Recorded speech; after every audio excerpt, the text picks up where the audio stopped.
नमस्कार शेतकरी मित्रांनो, मी Krishna Chavan, JE Agri Sciences कंपनीचा प्रतिनिधी. तर आज पेंडगाव येथील प्रगतशील शेतकरी पांडुरंग डकले काका यांच्या शेतामध्ये आज आपण प्लॉट व्हिजिटला आलो होतो.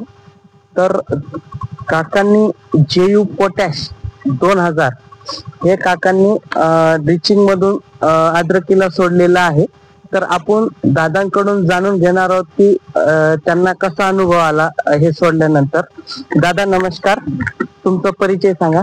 मी पांडुरंग नामदेव डकले, राहणार पेंडगाव. बर दादा, किती दिवस झाले तुम्हाला हे जेयू पोटॅश 2000 सोडून? 15 दिवस झाले. तर तुम्हाला काय फरक जाणवत आहे आपल्या पिकामध्ये? कारण की हे सोडाच्या आधी खालून असा करपा आलेला होता. बर, पानाचे पिवळे पडत होते. बर, ते पोटॅशच्या डिफिशियन्सी मुळे हे होत होतं. बरोबर. तर तुम्ही हे जेयू पोटॅश 2000 सोडल्यानंतर तुम्हाला ते पूर्ण कव्हर झालेलं दिसतंय काय? हो, पूर्ण कव्हर झालेले. आणि सोडल्यानंतर 3-4 दिवसापासून रिझल्ट आला.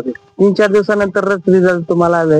शेतकरी मित्रांनो, तुम्ही बघू शकता की खूप चांगल्या प्रकारे असा काकांना रिझल्ट आलेला आहे.